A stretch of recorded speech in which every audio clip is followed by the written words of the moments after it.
তো হুট করে রাতের বেলা প্ল্যান করা হলো সবাই মিলে ট্রেন ভ্রমণে যাব। তো ট্রেনে ভ্রমণ করে কোথায় ঘুরলাম, কি করলাম সবকিছুই থাকছে এই ভিডিওতে। আশা করি সবাই শেষ পর্যন্ত দেখবেন এবং ভালো লাগলে শেয়ার এবং কমেন্ট করবেন। আর যেহেতু আমরা ট্রেন ভ্রমণে যাব, আমাদের ট্রেন ছিল 9টায়, তো আমি সকালবেলা উঠে আমার সকালের জন্য নাস্তা রেডি করতেছিলাম। এই দেখেন রুটি আমার কত সুন্দর ফুলে উঠেছে। আর যেহেতু সকালে উঠে কেউ খাবে না, ওই জন্য ভাবলাম আমি বক্সে করে নিয়ে যাই, ওখানে গিয়ে খাবো। আর এই তো দেখেন এখন বাজে 7:30 আর আমার বাচ্চাদের অবস্থা দেখেন, তারা কিভাবে ঘুমাচ্ছে। তাদেরকে ডেকে তুলে নিয়ে রেডি করে দিয়ে তারপর আমি রেডি করে চলে যাব এখন স্টেশনে। তো স্টেশনে এসে দেখি আমাদের ফ্যামিলির সবাই চলে আসছে, শুধু আমি আর আমার এক কাজিন বাদে, কারণ আমরা কাজিনরা মিলে সবাই প্ল্যান করেছিলাম হুটহাট করে ট্রেন ভ্রমণে যাব। আর এসে আমার মা রামিসাকে কোলে নিয়েছে, নিয়ে সে তো নানিকে দেখলে অনেক মজা আনন্দে, আমাকে আর লাগে না তার।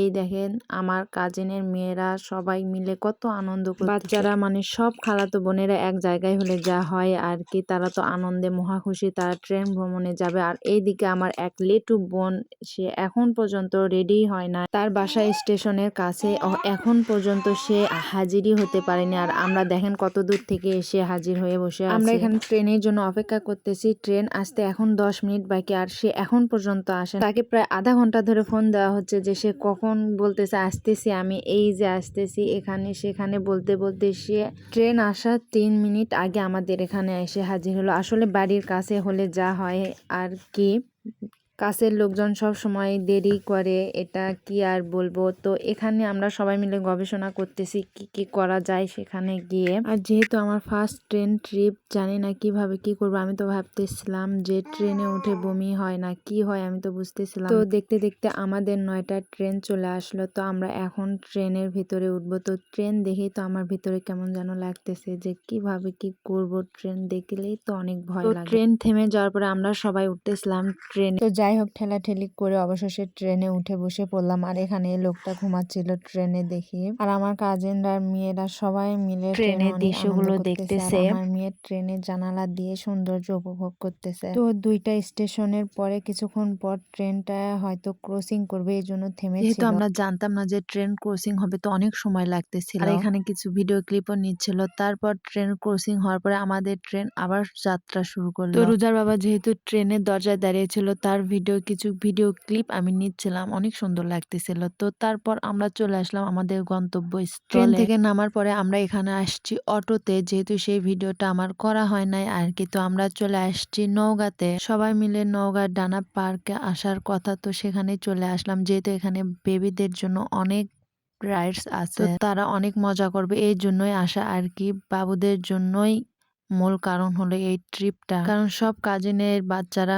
মিলে এক জায়গায় হলো অনেক আনন্দ করবে আর কি, সেই জন্য সবাই মিলে এই প্ল্যানটা করেছে। তো পার্কের ভিতর ঢোকার জন্য আমাদেরকে ফার্স্টে টিকিট কাটতে হবে, তো ভাইয়ারা সেগুলোই কাটতেছে। তো জনপ্রতি টিকিট ছিল 50 টাকা করে। তো আমরা ছিলাম মোট 14 জন, বাবুরা মিলে সবাই মিলে ছিলাম 20 জন। তো আমাদের 14টা টিকিট কাটলেই হবে। তো সেই 14টা টিকিটই কাটতেছিল আর কথা বলতেছিল যে কোনো ছাড় পাওয়া যায় কিনা, যেহেতু আমরা এতজন লোক ঢুকতেছি। তো কিছু টাকা আমরা ছাড়ও পেয়েছিলাম। তো আলহামদুলিল্লাহ, এখন আমরা ডানা পার্কের ভিতরে সবার ব্যাগ বেডিং নিয়ে ভিতরে ঢুকলাম। যেহেতু আমাদের সবারই বাচ্চা ছিল, তো আমাদের সবারই কিছু না কিছু খাবার এবং বেঁধে নিয়েছিলাম। আর আমার মেয়েকে এখানে গরম লেগেছে, তো তার সোয়েটার খুলে দিয়ে তার সঙ্গে আমি কিছু ভিডিও নিচ্ছি। আর সে হেঁটে হেঁটে যাবে, তো তাকে হেঁটেই নিয়ে যাচ্ছি। আর সামনে আমার বড় মা দেখতেছে আর বলতেছে, দেখ তোর মেয়ে কত বড় হয়ে গেছে, একাই হাঁটবে। আমি বললাম হ্যাঁ, এখন আপনাদের সংসার ভাঙার জন্য সে রেডি হচ্ছে। আমার বড় মা হাসতেছে। আর আমার পাশে ওইটা ছিল, ওইটা আমার আম্মু। তো পার্কের ভিতরে ঢুকেই দেখি বাচ্চাদের রাইডসে বড়রা উঠে খেলতেছে। আসলে এই রাইডসে অনেক মজা হয়েছিল, আমিও উঠেছিলাম, কিন্তু ভিডিও ক্লিপ না হয় না আর কি। তো এখানে রাইডস থেকে বাচ্চারা কি খেলবে, সব বড়রাই উঠে অনেক মজা করতেছিল।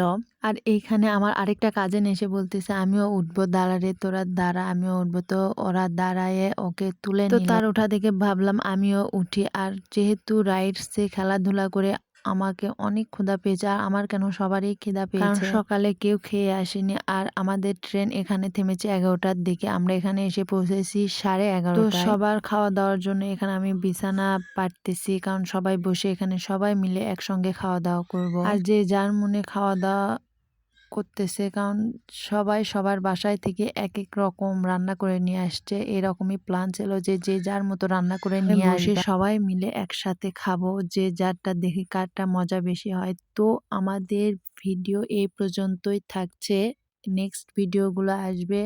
যদি আপনারা আমার ভিডিওগুলো পছন্দ করে থাকেন অবশ্যই কমেন্টে জানাবেন। তো সবাই মিলে আমরা এখন খাওয়া দাওয়া করতেছি। সবাই ভালো থাকবেন। আল্লাহ হাফেজ।